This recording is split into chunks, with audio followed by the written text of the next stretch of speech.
کہ قرآن مجید کی ایک آیت اکثر ہمیں جو یہ صوفیاء کی کتابیں ہیں، تصوف کے مصادر مراجع ہیں، ان میں لکھی ہوئی ملتی ہے اور اس سے بڑے بڑے تصورات ثابت کی جا رہے ہوتے ہیں۔ میں مثبت طور پہ پوچھوں گا کہ آپ کی نظر میں اس آیت سے کیا مراد ہے؟ قرآن مجید کی سورہ حدید میں آیت ہے اللہ کے بارے میں کہ هو الاول والآخر والظاہر والباطن، یہ اول آخر ظاہر باطن اللہ کی صفات ہیں، ان سے مراد کیا ہے؟ دیکھیے، ہم جس دنیا میں رہتے ہیں انسان کی حیثیت سے، اس دنیا میں ہمارے لیے یہ تصور کرنا کہ کوئی چیز زمان و مکان سے بالاتر ہو سکتی ہے، یہ ممکن نہیں ہے۔ یعنی ہم پیدا ہوتے ہیں، شعور کی عمر کو پہنچتے ہیں، اور جو کچھ ہم دیکھتے ہیں وہ یا زمان میں ہے یا مکان میں ہے۔ یعنی ایک لمحہ بھی ایسا نہیں کہ جس میں ہم زمان سے مجرد ہو سکتے ہوں۔ یعنی جب ہوتے ہیں تو سو جاتے ہیں، اٹھتے ہیں تو پھر وہی دنیا ہوتی ہے۔ پھر وہ دنیا بتاتی ہے کہ زمان کے وہ کیا کیا مراحل ہیں جو گزر چکے ہوئے ہیں، صبح ہو گئی تھی یا شام ہو گئی ہے۔ اسی طرح کا معاملہ مکان کا ہے۔ یعنی ہمارے لیے یہ تصور کرنا کہ کوئی وجود، کوئی شے ایسی بھی ہو سکتی ہے کہ جو کسی مکان میں نہ ہو، تو یہ ٹائم اور سپیس کی دنیا ہے جس میں ہم رہتے ہیں۔ اس میں ظاہر ہے کہ جب ہم اللہ تعالیٰ کا تصور قائم کرتے ہیں تو اپنی اس مجبوری کی وجہ سے اس میں بھی اسی طرح کا تشبیہ کا طریقہ اختیار کر لیتے ہیں۔ یہ جو ہمارے ہاں علم کلام کے مباحث ہیں، یہ کہاں سے پیدا ہوئے ہیں؟ یہ اللہ تعالیٰ کی ذات یا اس کے خلق و امر کو سمجھنے سے پیدا ہوئے ہیں۔ یعنی جب انسان نے اپنی عقل سے سمجھنا چاہا ہے تو ظاہر ہے کہ وہ اپنے مقدمات سے باہر نہیں نکل سکتا۔ اس کی مادی دنیا، اس کے مشاہدات، اس کا زمان، اس کا مکان، اس کے ہاں علم اور قدرت کے تصادم کی صورتیں، تو وہ انہی کے اندر الجھ کر ان سب مسائل کو حل کرنا چاہتا ہے۔ قرآن مجید نے اس کے بالکل برخلاف ہمیں یہ تعلیم دی ہے کہ اللہ تعالیٰ کے معاملے میں یہ جو تمہارے قوانین ہیں ان کے ساتھ کوئی ادنیٰ تمثیل بھی قائم نہیں کی جا سکتی۔ اور اس طرح یہ سبق بھی دیا ہے کہ ہمارا سارا علم در حقیقت ہماری اس دنیا میں تمثیل پر قائم ہے۔ یعنی میں کسی چیز کو جب دیکھتا ہوں تو ایک تو میرا براہ راست مشاہدہ ہے، اس کے بعد اگر میں کسی چیز کا تصور کرتا ہوں یا کوئی رائے قائم کرتا ہوں تو آپ غور کر کے دیکھیے اس کی اساس اور اس کی بنیاد تمثیل ہوتی ہے۔ یعنی ایک چیز میرے مشاہدے میں آئی، ایک تجربے میں آئی، میں کبھی ماضی پر اس کا اطلاق کر کے اس کو سمجھتا ہوں، کبھی مستقبل پر اس کا اطلاق کر کے اس کو سمجھتا ہوں۔ تو دنیا میں چیزیں چونکہ تمثیل سے روبعمل ہوتی رہتی ہیں، اسی چیز کو آپ کے ہاں فقہ میں قیاس کہا جاتا ہے۔ وہاں بھی کیا ہوتا ہے؟ یعنی حالات ہیں، امور ہیں، تصورات ہیں، قواعد ہیں، وہ کہیں نہ کہیں اپنی تمثیل پیدا کر لیتے ہیں، اور ہماری یہ دنیا اس پر قائم ہے۔ یہ جتنی چیزیں بھی آپ اس وقت دیکھ رہے ہیں، خواہ وہ سائنسی علوم سے متعلق ہیں، اس میں استنباط کی، آراء قائم کرنے کی، نظریات قائم کرنے کی یہی بنیاد ہے۔ تو اللہ تعالیٰ نے ہمیں قرآن مجید میں یہ بتایا ہے کہ لیس کمثلہ شیء، یعنی اس دنیا کی کوئی چیز، یہ جو زمان و مکان کی دنیا بنائی ہے، یہ جو مادی دنیا بنائی گئی ہے، اس کی کوئی چیز بھی اللہ تعالیٰ کے ساتھ، اس کی ذات کے ساتھ کوئی ادنیٰ مماثلت بھی نہیں رکھتی۔ نہیں رکھتی تو اس کا مطلب یہ ہے کہ ذات بھی ہمارے علم سے ماورا ہے، اس کی صفات بھی اپنی اصل صورت میں ہمارے علم سے ماورا ہیں، اور خلق و امر کس طرح سے ہوتا ہے وہ بھی اصلاً ہمارے علم سے ماورا ہے۔ چنانچہ جب اس کے بارے میں ایک سوال کیا گیا، قرآن مجید میں نقل ہوا ہے، تو جواب یہ دیا گیا کہ وَمَا أُوتِيتُم مِّنَ الْعِلْمِ إِلَّا قَلِيلًا، یعنی اپنے حدود علم میں رہنا سیکھو، تمہیں بہت تھوڑا علم دیا گیا ہے۔ اس آیت میں بھی یہی بتایا گیا ہے۔ دو پہلو ہیں اس میں جو زیر بحث ہیں۔ ایک یہ کہ اللہ تعالیٰ کو زمان و مکان پر قیاس نہ کرو، وہ اس سے ماورا ہے۔ اچھا، اول ہے، اس کا مطلب یہ ہے کہ کوئی ایسا دور تم فرض نہیں کر سکتے کہ جب وہ نہیں تھا۔ اسی طرح وہ آخر ہے، کوئی ایسا زمانہ تم تصور میں نہیں لا سکتے کہ زمان موجود ہوگا اور وہ موجود نہیں ہوگا۔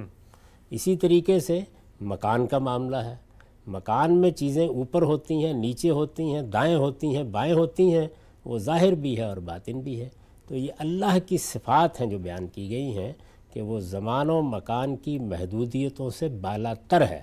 اسی کا ایک دوسرا نتیجہ خود صفات الہی میں نکلتا ہے، چونکہ وہ زمان و مکان کی محدودیتوں سے بالا تر ہے تو اس لیے اس کا علم ہر چیز کا احاطہ کیے ہوئے ہے۔ اچھا، تو یہ بات ہے جو بیان کی گئی۔ ٹھیک۔ اچھا غلام صاحب، یہ آیت ہم جب پڑھتے ہیں، آپ نے بالکل اس کا واضح مفہوم بتا دیا، لیکن وہ جو صوفیانہ تصورات ہیں وحدت الوجود کے، تمام چیزیں اسی میں جا کر ضم ہو جائیں گی، وہی ایک حقیقت مطلقہ ہے، وہ جو استدلال آیت سے کیا جاتا ہے کہ آیت کے الفاظ اس استدلال کی نفی بھی کرتے ہیں کہیں پر کیا؟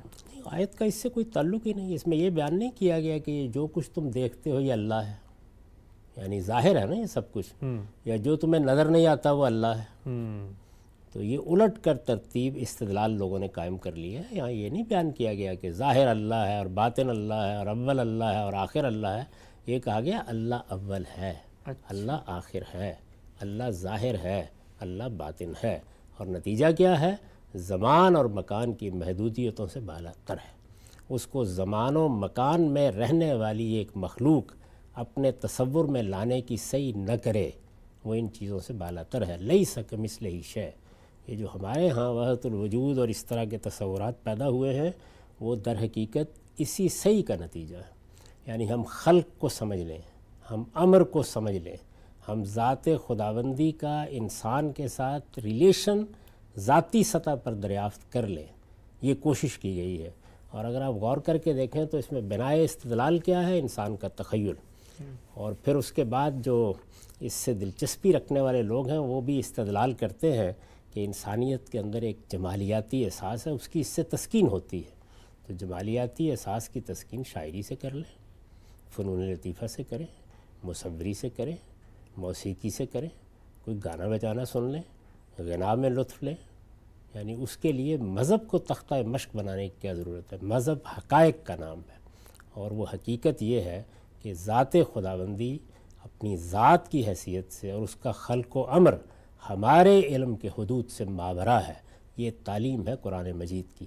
اس کو زمان اور مکان کی محدودیتوں میں لا کر سمجھنے کی صحیح نہیں کرنی چاہیے۔ ہمیں جو تصور دیا گیا ہے قرآن میں وہ یہ ہے کہ اللہ تعالیٰ کی صفات کا ایک پرتو چونکہ انسانوں میں بھی موجود ہے، تو بس اس کے حوالے سے ہم تصور کرتے ہیں کہ ہمارا پروردگار سراسر رحمت ہے، ہمارا پروردگار سراپا شفقت ہے، ہمارا پروردگار معاملہ کیسے کرتا ہے، بس وہ چیزیں۔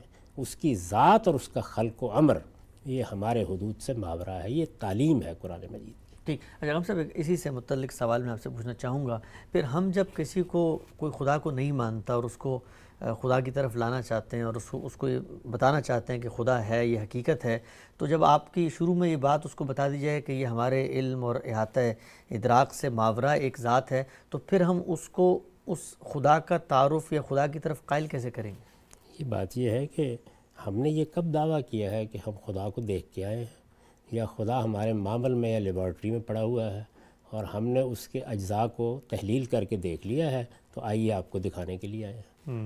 یعنی دین کی دعوت یہ تو نہیں ہے، دین کی دعوت یہ ہے کہ یہ کائنات، انسان، اس دنیا کا نظم، یہ سب اپنے وجود سے یہ بتا رہے ہیں کہ یہ کسی کے بنانے سے بنے ہیں۔ قرآن مجید نے کہا نا کہ ہم خلق من غیر شیء، یعنی یہ کیسے ہو سکتا ہے کہ ایک چیز مخلوق ہے اپنے وجود سے بتا رہی ہے اور اس کا کوئی خالق نہ ہو؟ تو ہم صرف یہ بتاتے ہیں کہ یہ کائنات اپنے وجود سے خالق کا تقاضا کرتی ہے، یعنی استنباطی استدلال۔ استنباطی استدلال، یہ عقلی استدلال ہے، اس میں کسی چیز کا مشاہدہ نہیں کرایا جا رہا، اور یہ نہیں بتایا جا رہا کہ آئیے ہم آپ کو بتاتے ہیں اللہ کیسا ہے۔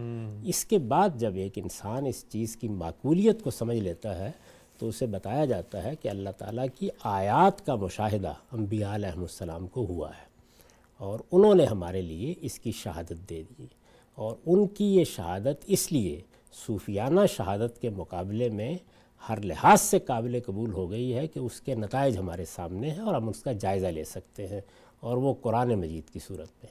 تو قرآن مجید کو پڑھیے، اس سے آپ کو یہ معلوم ہو جائے گا کہ آپ کا پروردگار کیا صفات رکھتا ہے اور آپ کا پروردگار انسانوں سے کیا معاملہ کرتا ہے۔ یعنی اللہ تعالیٰ کے صفات، اللہ تعالیٰ کے سنن، یہ ہے قرآن مجید کا موضوع، ان کا ہم تعارف کراتے ہیں۔ اسی سے اللہ کی سچی معرفت پیدا ہوتی ہے۔